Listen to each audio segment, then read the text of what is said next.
भर दें। अगर म्यूटेशन नहीं भी हुआ, अगर आपका शांतिपूर्ण दखल है, केवाला करवा लिए हैं, तो उस आधार पे आप फॉर्म भर के जमा कर सकते हैं और आपके नाम से नया खतियान बन जाएगा।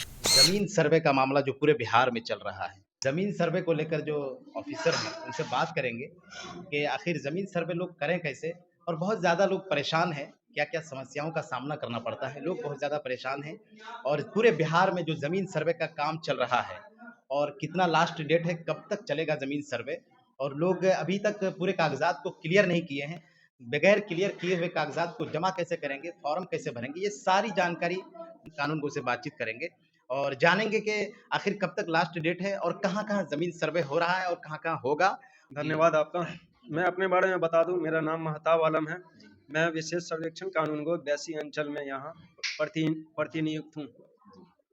जैसा कि आपके द्वारा पूछा गया है कि यहाँ सर्वे जो स्टार्ट है इसके फॉर्म वगैरह के बारे में, तो मैं आपको बता दूं कि सर्वे का फॉर्म लिया जा रहा है हमारे अमीनों के द्वारा। यहाँ हमारा सर्वे ऑफिस है ब्लॉक में ही, अंचल अभिलेख भवन में। बहुत सारे रैयत जो हैं वो यहाँ आकर के भी फॉर्म जमा करते हैं। बाकी हमारे जितने भी अमीन हैं वो उनको मौजा मिला हुआ है, एक अमीन को 5 मौजा 6 मौजा है।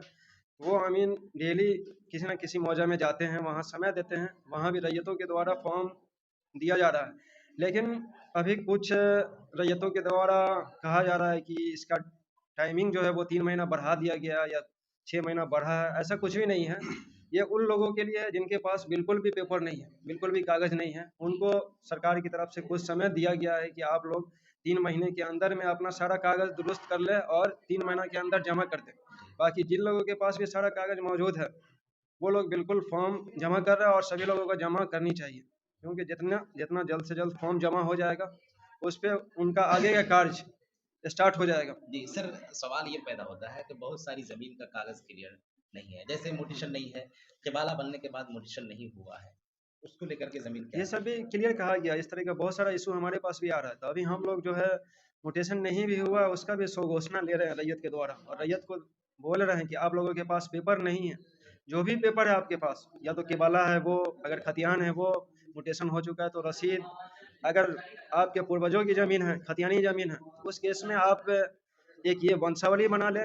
वंशावली भी एकदम सिंपल कर दिया गया है। वंशावली खुद से बना सकते हैं, एक सादा कागज़ पे बनाना है, उस पे अपना साइन करना है और सारे फरीक से साइन करवा करके जमा करना है। अगर रैयतों को कुछ भी पेपर में कमी है, फिर भी हम लोगों के द्वारा फॉर्म लिया जा रहा है और वो फॉर्म जमा कर सकते हैं बिल्कुल। अच्छा, बहुत सारे लोग ये सोच रहे हैं कि ज़मीन अभी मतलब म्यूटेशन किए नहीं है, केबाला बना लिए हैं, म्यूटेशन करेंगे इसके बाद फॉर्म भर के जमा करेंगे, ज़मीन सर्वे का काम कराएँगे। ठीक है, बहुत सारे लोग ऐसा सोच रहे हैं, लेकिन हमारा यही कहना है कि आप लोग जितना जल्द हो सके फॉर्म भर दें। अगर म्यूटेशन नहीं भी हुआ, अगर आपका शांतिपूर्ण दखल है, केवाला करवा लिए हैं, तो उस आधार पे आप फॉर्म भर के जमा कर सकते हैं और आपके नाम से नया खतियान बन जाएगा। अच्छा, बहुत सारे लोगों का ये समस्या है कि 10 साल 15 साल पहले केबाला बना लिए, लेकिन म्यूटेशन अभी तक नहीं किए हैं। तो क्या 10 साल से जो सरकार को खजाना नहीं दिया अपनी ज़मीन का, 10 साल से रसीद नहीं कटा है, 15 साल से रसीद नहीं कटा है, इस सिचुएशन में क्या ये किया जाए? ठीक है, आपका कहना सही है। बहुत सारे ऐसे लोग हैं जो अब तक म्यूटेशन नहीं कराए हैं पिछले 10 साल से, 15 साल से। वो लोग अभी तक लगान जमा नहीं किए हैं। उसका लगान किसी न किसी विधि से जमा लिया जाएगा। बाकी रहा सर्वे की बात, तो वो लोग अपना वो वाला केवाला लगा करके, बाकी अन्य जो भी उनके पास कागजात है वो लगा करके जमा कर सकते हैं। तो उस आधार पे उनका अगर शांतिपूर्ण दखल होगा सब कुछ, तो उस आधार पे उनके नाम से सर्वे हो जाएगा। जो इंसान मतलब जिस इंसान के नाम पर केबाला है या खतियान है, वो आदमी जीवित नहीं है, तो उस सिचुएशन में क्या किया जाएगा? जी देखिए, मैं आपको बता दूं कि यहाँ मुख्यतः 2 तरह की ज़मीन है, एक खतियानी ज़मीन है, दूसरा केवाले वाली ज़मीन है। जी। अगर जिन रैयत के नाम से, स्वयं के नाम से केवाला है, तो उन्हें कुछ नहीं करना है, उन्हें सिर्फ केवाला, और अगर म्यूटेशन हो चुका है तो रसीद के साथ स्वघोषणा फॉर्म होता है जिसे प्रपत्र 2 बोलते हैं, वो भर करके जमा कर देना है। लेकिन बहुत सारे रैयत ऐसे हैं जिनके पूर्वजों के नाम से ज़मीन है, खतियानी ज़मीन है, उस केस में उनका खतियान लगेगा, रसीद लगेगा और एक वंशावली लगेगा। जो वंशावली एक अहम दस्तावेज है, जी, हिस्सा होगा। उसी से निर्धारण होगा कि आपके पूर्वजों की ज़मीन है। वंशावली बना करके यहाँ जमा करना, उस आधार पे सारे लोगों का खाता खुलेगा। अच्छा, एक केबाला में 2 इंसान का नाम है, 2 आदमी है, एक आदमी जीवित है, एक आदमी मर गया है, तो उस सिचुएशन में क्या किया जाए? एक आदमी का वंशावली बनाया जाए और दूसरा आदमी अपना। देखिए, जैसा आपका क्वेश्चन है कि अगर 2 आदमी के नाम से केबाला है, जिसमें एक आदमी अभी मौजूद है, एक आदमी का देहांत हो गया, उस कंडीशन में जो आदमी स्वर्गवास हो गए हैं, मर गए हैं, उनके वंश जो भी होंगे, उनकी पत्नी या उनके बच्चे, उनके नाम से खाता खुलेगा आधा हिस्सा का, बाकी आधा हिस्सा का जो जीवित होंगे उनके नाम से खाता खुलेगा।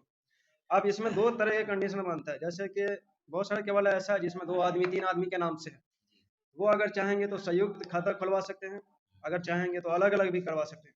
अगर अलग अलग खाता खुलवाना है, मतलब अलग अलग सर्वे करवाना है, जी उस केस में एक बंटवारा नामा बनवाना पड़ेगा। ये खतियानी जमीन में भी ऐसा करना पड़ेगा। अगर किन्हीं की खतियानी जमीन है और वो चाहते हैं कि सारे फरीक के नाम से अलग अलग मेरा सर्वे हो जाए, उस केस में एक 100 रुपये का स्टाम्प पेपर लेना है, उस पर एक बंटवारा शेड्यूल बनवा लेना है और अपने अपने नाम से भर करके जमा करना है। तो उस केस में अपने अपने नाम से जमीन का सर्वे हो जाएगा। और अगर बंटवारा नामा नहीं बनाते हैं, कुछ लोग चाहेंगे कि संयुक्त खाता खुल जाए सभी आदमी के नाम से एक साथ, फिर वैसा भी हो सकता है। मतलब सब लोग अलग अलग भी कर सकते हैं या हाँ फिर एक जगह भी कर सकते हैं। अलग करेंगे तो बाद में उन लोगों को दिक्कत नहीं होगी, अभी से अलग अलग खतियान बन जाएगा। और एक सवाल रहता है लोगों के दरमियान, लोगों को पता नहीं होगा, बहुत सारे लोगों को, कि जैसे आपने जो प्लॉट है, खेसरा नंबर जो भी है, उस खेसरा में से जितनी ज़मीन है, क्या जानिब देना ज़रूरी है? इस सवाल को भी लेकर के लोग परेशान हैं। जी जी, देखिए जानिब देने से ही वो ज़मीन पहचान में आती है। जी, इसीलिए जो भी रैयत से मैं यही कहना चाहूँगा, जो भी रैयत आप लोग फॉर्म जमा कर रहे हैं तो कोशिश करें कि उसके चारों जानिब को हाँ, दिखा दें और फॉर्म जमा करें। ये आपके लिए ज़्यादा अच्छा रहेगा, जिससे हमें वो प्लॉट चिन्हित करने में, पता करने में बहुत आसानी होगी। जी। तो कहने का मतलब ये है कि मतलब जो प्लॉट है, उस प्लॉट के बाएँ जानिब, दाएँ जानिब या जिस तरफ चारों तरफ जिसकी भी ज़मीन है उसका नाम दर्शाया जाए। जी नाम बिल्कुल। लिख कर के उसमें बैठाया जाए फॉर्म जो है। जी जी 2 नंबर और 3 नंबर जो वंशावली लगेगा, जो जी जीवित नहीं है वो वंशावली के तहत जी 3 नंबर भी फॉर्म भरना पड़ेगा। जी जी, और बहुत सारी बातें और भी हैं, लेकिन शॉर्ट में ही बात करूँगा मैं।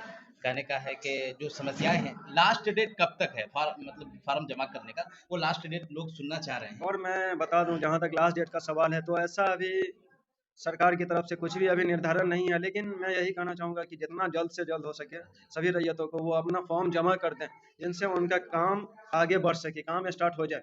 अच्छा, ये बहुत सारा जी, लास्ट डेट, मैं सभी रैयतों को यही कहना चाहूँगा कि आप लास्ट डेट के इंतजार में ना रहें और अविलंब फॉर्म जमा कर दें। बहुत सारे रैयतों का फॉर्म जमा हो गया, जिस पर काम स्टार्ट हो गया है। बाकी जो भी रैयत के पास पेपर है, वो अविलंब या तो शिविर में आकर के जमा कर दें या आप अपने अमीन के पास सारा पेपर जमा कर दें। अच्छा, बहुत सारे लोगों को पता नहीं है कितने लोगों की ज़मीन है या नहीं है। वो पता कैसे करेंगे कि हाँ, हमारे नाम पर कहीं ज़मीन है या नहीं है?